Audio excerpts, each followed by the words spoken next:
feel a person with a disability, right, really you need to do something that you like and do I like, and then do it well. That will actually boost our confidence a lot. Because in life, right, a lot of people don't esteem us too highly because of our disability. Not that they want to do it, it's just the norm, you know. When you look at a person with disability, you'll say, oh, this person is disabled in some way, and then they'll set a lower expectation of us. But that inevitably will help influence us, you know. We also set our own lower expectation already. So by learning something that is you are good at and you like, actually can boost our confidence. Yeah, I think that is very important. I feel. Yeah, my name is Kah Yong, and always be called Kah Yong. But sometimes my friends cannot remember my Chinese name, and or even English name, they call me Sky. Sky is my initial.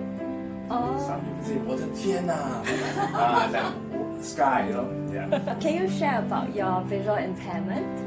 Okay, I've been born with this condition.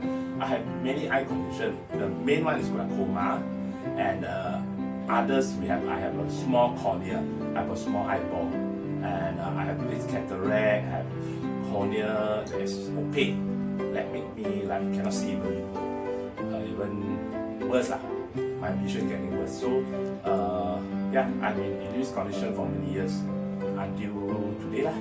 So how did you get into music, pick up the piano and things like that? Actually, when I was in school, I attended the school for the blind. We are all very enthusiastic boys lah, who like music so much. All of us are visually impaired lah. Yeah. So we'll get together and play music lah. So we don't have many instruments. We just use whatever that we have on hand lah, pail lah, whatever lah. Play as a percussion instrument. And I remember we actually have a band later on when we were a bit older, like we have a band, you know. And then we organize ourselves and do a band. And then we are so happy with the band. And then every time we hear the lions dance, right? So we use the band to play the lion dance sound. Oh, what? Now I remember, right? They actually engaged a blind teacher to teach me on the piano. There was like teach me for a few months lah. And then I remember what I learned. You know, I learned the Blue Daniel. Dum dum dum dum dum dum dum. That one, but I now forget it. So long already. Yeah. So how did you come to know about our school, the Radiant Spectrum? Okay, actually it's SGautism who recommended me. Actually, I called them out and helped me to get a piano teacher who is able to teach blind students. So I have been calling other schools, calling this school, I also call the SGautism a lot. And then they will help me to look up for a few schools. A few schools, I call them, they are not able to help me. They have teachers, but they are not experienced to teach blind students.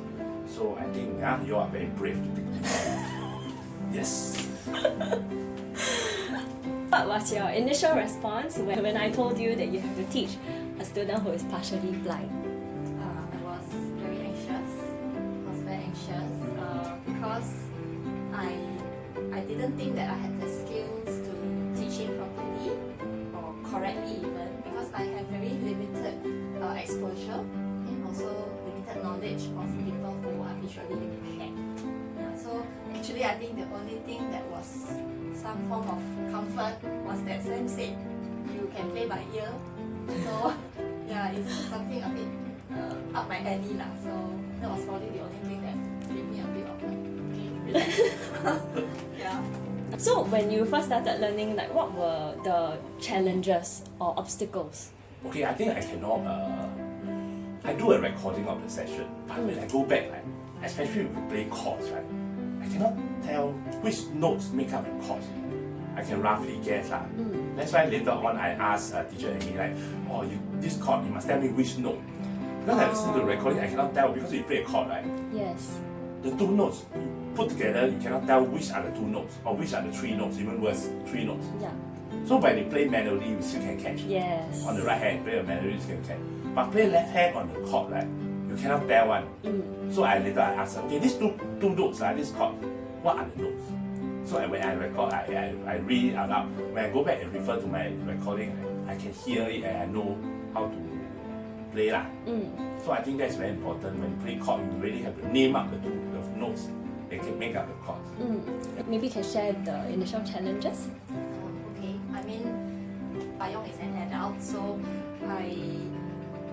and he's also neurotypical, so I cannot speak to him as I normally do with my other students Okay. who are like teenagers. So, and they all have ADHD or autism, so really have to change the way we speak to them, which I cannot use on him. You call me Dwagina also.